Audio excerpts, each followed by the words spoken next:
بالله من الشيطان الرجيم بسم الله الرحمن الرحيم الحمد لله رب العالمين والعاقبة للمتقين ثم الصلاة والسلام على أشرف الأنبياء والمرسلين أما بعد فقد قال رسول الله صلى الله عليه وآله وسلم يا علي أنت وشيتك هم الفائزون يوم القيامة۔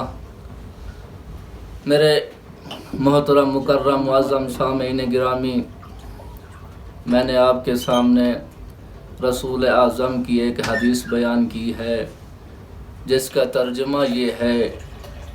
رسول اعظم فرماتے ہیں، اے علی، تو اور تیرے چاہنے والے ہی قیامت کے روز کامیاب و کامران ہوں گے۔ دوستو، آپ سب نے سنا تو ہوگا یہ شیعہ لفظ کئی بار سنا ہے۔ اس شیعہ لفظ کے معنی کیا ہیں؟ دوستو، اس کے لغوی معنی ہیں پیروی کرنے والا، جیسا کہ قرآن مجید میں ارشاد فرمایا گیا ہے، وَإِنَّ مِن شِيَّتِهِ لِإِبْرَاهِيمَ، اور یقیناً ان نوح کے پیروکاروں میں سے ابراہیم بھی ہیں۔ لیکن مسلمانوں کی اصطلاح میں شیعہ ان لوگوں کو کہا جاتا ہے جو یہ اعتقاد رکھتے ہیں کہ پیغمبر نے اپنی وفات سے قبل کئی موقعوں پر اپنے جانشین اور خلیفہ کا اعلان فرمایا تھا۔ انہی موقعوں میں سے ایک موقع ہجرت کے 10ویں سال 18 ذی الحجہ کو تاریخ میں بھی ہے، جو روز غدیر کے نام سے معروف ہے۔ اس دن حضرت نے مسلمانوں کے ایک عظیم مجمع میں اپنے جانشین اور خلیفہ کو اپنے بعد مسلمانوں کے لیے ان کے سیاسی، علمی اور دینی امور میں مرجع قرار دیا تھا۔ اس جواب کی مزید وضاحت یہ ہے کہ پیغمبر اکرم کے بعد مہاجرین اور انصار دو گروہوں میں بٹ گئے۔ ایک گروہ کا یہ عقیدہ تھا کہ پیغمبر خدا نے مسئلہ خلافت کو یوں ہی نہیں چھوڑ دیا، بلکہ آپ نے اپنے جانشین کو خود معین فرمایا۔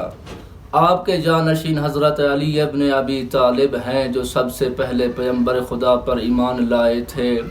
مہاجرین اور انصار کے اس گروہ میں بنی ہاشم کے تمام سربراہ افراد اور بعض بزرگ مرتبہ صحابی جیسے سلمان، ابو ذر، مقداد اور خباب وغیرہ سر فہرست تھے۔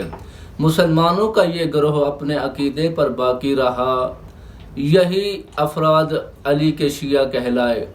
البتہ یہ لقب پیغمبر خدا نے اپنی زندگی میں ہی امیر المومنین کے پیروکاروں کو عطا فرمایا تھا۔ حضرت نے حضرت علی ابن ابی طالب کی طرف اشارہ کرتے ہوئے فرمایا، والذی نفسی بیدہ ان ھذا وشیعتہ لہم الفائزون یوم القیامہ، قسم ہے اس ذات کی جس کے قبضہ قدرت میں میری جان ہے، یہ علی اور ان کے پیروکار قیامت کے دن کامیاب ہوں گے۔ اس بنا پر شیعہ صدر اسلام کے مسلمانوں کے اس گروہ کو کہا جاتا ہے جو یہ عقیدہ رکھتے ہیں کہ منصب ولایت و امامت خدا کی طرف سے معین ہے۔ اس وجہ سے یہ گروہ اس نام سے مشہور ہوا، اور یہ گروہ آج بھی راہ امامت پر گامزن ہے اور اہل بیت پیغمبر کی پیروی کرتا ہے۔ اس وضاحت سے شیعوں کا مرتبہ اور مقام بھی واضح ہو جاتا ہے، اور ساتھ ہی ساتھ بعض جاہل یا مفاد پرست افراد کا یہ کلام بھی باطل ہو جاتا ہے کہ شیعہ پیغمبر اکرم کے بعد کی پیداوار ہیں۔ تاریخ شیعت کی مزید اور بہتر شناخت کے لیے اصل شیعہ و اصولہا، المراجعات اور عیان شیعہ جیسی کتابوں کا مطالعہ مفید ثابت ہوگا۔ اور دوسرے گروہ کا عقیدہ یہ تھا کہ منصب خلافت انتخابی ہے، اس لیے انہوں نے حضرت ابو بکر کی بیعت کی، اور مدتوں بعد یہی گروہ اہل تسنن یا تسنن کے نام سے مشہور ہوا۔ اور نتیجے میں ان دو گروہوں کے درمیان بہت سے اصولوں میں مشترک نظریات ہونے کے باوجود خلافت و جانشینی پیغمبر کے سلسلے میں اختلاف ہو گیا۔ واضح رہے کہ ان فرقوں کے بانی افراد مہاجرین اور انصار تھے۔ اور دوسرا سوال یہ ہے کہ حضرت علی علیہ السلام ہی پیغمبر کے وصی اور جانشین کیوں ہیں؟ اس کا جواب بھی بہت سادہ ہے۔ جیسا کہ ہم پہلے ذکر کر چکے ہیں کہ شیعوں کا راسخ عقیدہ یہ ہے کہ منصب خلافت خدا عطا فرماتا ہے، اس طرح ان کا یہ بھی عقیدہ ہے پیغمبر خدا کے بعد شروع ہونے والی امامت چند اعتبار سے نبوت کی طرح ہے۔ جس طرح یہ ضروری ہے کہ پیغمبر کو خدا معین فرمائے، اسی طرح یہ بھی ضروری ہے پیغمبر کے وصی کو بھی خدا ہی معین کرے۔ اس حقیقت کے سلسلے میں حیات پیغمبر اکرم کی تاریخ بہترین گواہ ہے، کیونکہ پیغمبر اکرم نے چند موقعوں پر اپنا خلیفہ معین فرمایا۔ ہم یہاں پر ان میں سے 3 موقعوں کا ذکر کرتے ہیں۔ اول، آغاز بعثت میں جب پیغمبر اسلام کو خدا کی طرف سے حکم ہوا، اے اللہ کے نبی، اپنے قریبی رشتہ داروں کو اس آیہ کریمہ وَأَنذِرْ عَشِيرَتَكَ الْأَقْرَبِينَ کے مطابق عین توحید کی طرف دعوت دیں، تو حضرت نے ان سب کو خطاب کرتے ہوئے یوں فرمایا، جو بھی اس راستے میں میری مدد کرے گا وہ میرا وصی اور وزیر اور جانشین ہوگا۔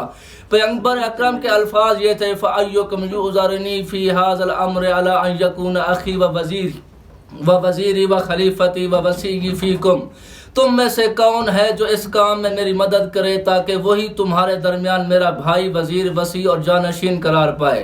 اس ملکوتی آواز پر صرف اور صرف علی ابن ابی طالب نے ہی لبیک کہا۔ اس وقت پیغمبر اکرم نے اپنے رشتہ داروں کی طرف رخ کرتے ہوئے فرمایا، ان ھذا اخی ووصی وخلیفتی فیکم فاسمعوا واطیعوا، باتحقیق یہ علی تمہارے درمیان میرا بھائی، وصی، جانشین اور اس کی باتوں کو سنو اور اس کی پیروی کرو۔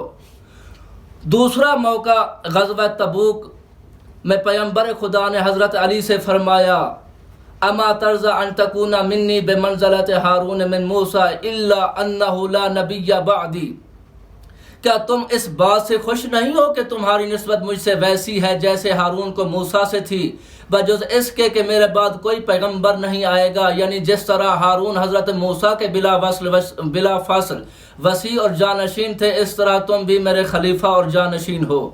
تیسرا موقع 10ویں ہجری میں رسول خدا نے حجۃ الوداع سے واپس لوٹتے ہوئے وقت غدیر خم کے میدان میں مسلمانوں کی بہت بڑی تعداد کے درمیان حضرت علی کو مسلمانوں اور مومنوں کا ولی معین کیا اور فرمایا، من کنت مولاہ فہذا علی مولاہ، جس کا میں سرپرست اور صاحب اختیار تھا، اب یہ علی اس کے مولا اور سرپرست ہیں۔